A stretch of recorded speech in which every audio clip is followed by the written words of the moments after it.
Hello welcome back to my channel. അപ്പോൾ ഇന്നത്തെ video എന്താണെന്ന് വെച്ച് കഴിഞ്ഞാൽ ഹെന്ന കോൺസ് വീട്ടിൽ തന്നെ എങ്ങനെ ഉണ്ടാക്കുക എന്നുള്ളതാണ്. അപ്പോൾ ഇതിൻ്റെ പേസ്റ്റ് മിക്സ് ചെയ്യുന്നത് എങ്ങനെയാണെന്നുള്ളതാണ് നമ്മൾ ഇന്നത്തെ വീഡിയോയിൽ കാണിക്കുന്നത്.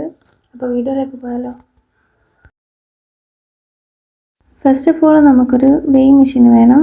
ബിക്കോസ് അതെന്ന് വെച്ച് കഴിഞ്ഞാൽ ഇതിൽ നമ്മൾ ഷുഗർ, ഹെന്ന പൗഡർ ഇതൊക്കെ എത്ര അളവുണ്ട് എന്നുള്ളത് നോക്കണമെങ്കിൽ വെയിങ് മെഷീൻ മസ്റ്റാണ്.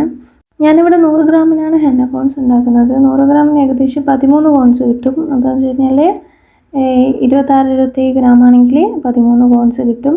പിന്നെ ഇതിലേക്ക് ആവശ്യമായിട്ടുള്ള സാധനങ്ങൾ എന്താണെന്ന് വെച്ചാൽ ഷുഗർ വേണം. ഷുഗർ ഏകദേശം ഒരു 30 ഗ്രാംസ് ഷുഗർ വേണം. 100 ഗ്രാമിന് 30 ഗ്രാം ഷുഗർ എന്നുള്ള കണക്കിലെടുക്കുക.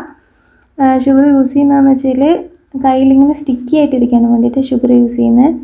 അപ്പോൾ 30 ഗ്രാമിൻ്റെ കൂടുതലാവരുത്. മാക്സിമം 35, മിനിമം 30 ആണ്. അതിൽ കൂടുതലായി കഴിഞ്ഞാൽ ഭയങ്കര ഓവർ സ്റ്റിക്കി ആയിട്ട് പൊളിഞ്ഞു പോകാനൊക്കെ ചാൻസ് ഉണ്ട്. അപ്പോൾ നമ്മൾ 30 ഗ്രാം ഷുഗർ മാത്രം യൂസ് ചെയ്യാൻ നോക്കുക. പിന്നെ ഇതിലേക്ക് ലെമൺ ജ്യൂസ് ആഡ് ചെയ്യുക. ലെമൺ ജ്യൂസ് ഞാനിപ്പോൾ ആഡ് ചെയ്യുന്നുണ്ട്. ബിക്കോസ് ഇത് പുറത്തേക്കൊക്കെ നമ്മൾ ഡെലിവറി ചെയ്യുന്ന സമയത്ത് 4-5 ദിവസം പുറത്ത് നിൽക്കുന്നില്ല. അപ്പോൾ കേടായി പോകാണ്ടിരിക്കാൻ വേണ്ടിയിട്ടാണ് ലെമൺ ജ്യൂസ് എടുക്കുന്നത്. ഹാഫ് ലെമൺ ജ്യൂസാണ് ഞാൻ എടുക്കുന്നത്. പിന്നെ ഇതിലേക്ക് വേണ്ടത് എസെൻഷ്യൽ ഓയിലാണ്. ഞാനിവിടെ യൂക്കാലിപ്സാണ് എടുത്തിട്ടുള്ളത്.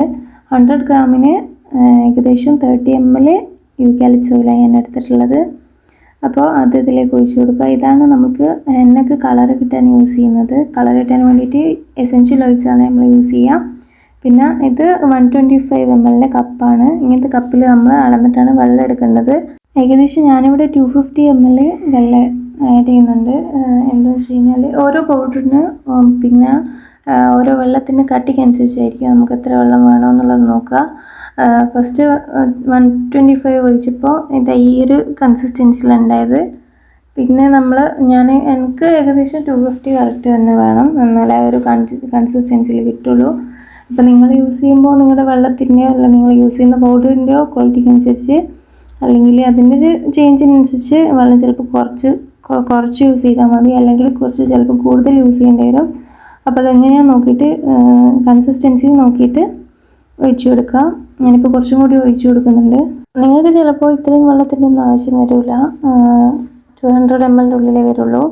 എനിക്ക് 250 വന്നിക്ക്. പിന്നെ ഏകദേശം ഇതേപോലെ ഒരു കൺസിസ്റ്റൻസി ആയിക്കഴിഞ്ഞാൽ നമ്മൾ നന്നായിട്ട് കട്ടൊക്കെ ഉടക്കുന്ന രീതിയിൽ നല്ലോണം മിക്സ് ചെയ്തിട്ടും പിന്നെ കട്ടൊന്നും ഉടയുന്നുണ്ട് ഇല്ലയെന്നുണ്ടെങ്കിൽ നല്ലോണം കട്ടായിട്ടുണ്ടെന്നുണ്ടെങ്കിൽ നമ്മൾ ആദ്യം യൂസ് ചെയ്ത ലെമൺ അതേപോലെ എസെൻഷ്യൽ ഓയിലൊക്കെ ഒഴിച്ചതിൻ്റെ ഇതിൽ നല്ലോണം കട്ടകൾ ഉണ്ടെന്നുണ്ടെങ്കിൽ നിങ്ങൾക്ക് ബീറ്റർ യൂസ് ചെയ്തിട്ട് ഒന്ന് ബീറ്റ് ചെയ്തതിന് ശേഷം ഡയർ റിലീസിന് വെക്കാവുന്നതാണ്.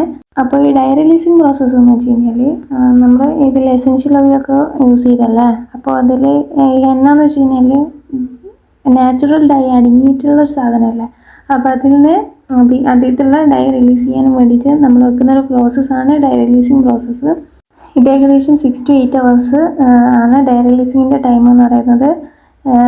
നമ്മുടെ നാട്ടിൽ ഭയങ്കര ചൂടായതുകൊണ്ട് തന്നെ 8 hours കൊണ്ടൊക്കെ ഡൈ റിലീസിങ് നടക്കും. ഭയങ്കര തണുപ്പുള്ള കൺട്രിയൊക്കെ ആണെങ്കിൽ 24 hours വെച്ച് കഴിഞ്ഞാൽ കുഴപ്പമൊന്നുമില്ല. എന്നിട്ട് ഇത് നമ്മളൊരു ഇതേപോലെ എന്തെങ്കിലും ഒരു പ്ലാസ്റ്റിക്കിൻ്റെ എന്തെങ്കിലും ഒരു നല്ല അടച്ച് ഉറപ്പുള്ളൊരു മൂടി വെച്ചിട്ട് ക്ലിംഗ് റാപ്പോ അങ്ങനെ എന്തെങ്കിലും ഉണ്ടെങ്കിൽ അത് വെച്ചൊന്ന് ക്ലോസ് ചെയ്ത് കൊടുക്കുക. ഇതിൻ്റെ ബാക്കി വീഡിയോസ് ഞാൻ വരും ദിവസങ്ങളിൽ അപ്ലോഡ് ചെയ്യുന്നതായിരിക്കും. അപ്പോൾ എന്തെങ്കിലും ഡൗട്ടൊക്കെ ഉണ്ടെങ്കിൽ കമൻറ്റ് സെക്ഷനിൽ നിങ്ങൾക്ക് ചോദിക്കാം. നമ്മുടെ പ്രോഡക്റ്റ്സിന് വേണ്ടിയിട്ട് നിങ്ങൾക്ക് മെസ്സേജ് അയക്കാം. ഞാൻ ഡിസ്ക്രിപ്ഷനിൽ എൻ്റെ നമ്പർ കൊടുക്കാം. ഇൻസ്റ്റാഗ്രാമിൻ്റെ പേജിൻ്റെ ID ഞാൻ കൊടുക്കുന്നതായിരിക്കും. അതിൽ നിങ്ങൾക്ക് മെസ്സേജ് അയക്കാം. അപ്പോൾ ഓക്കെ, ബൈ, താങ്ക് യു.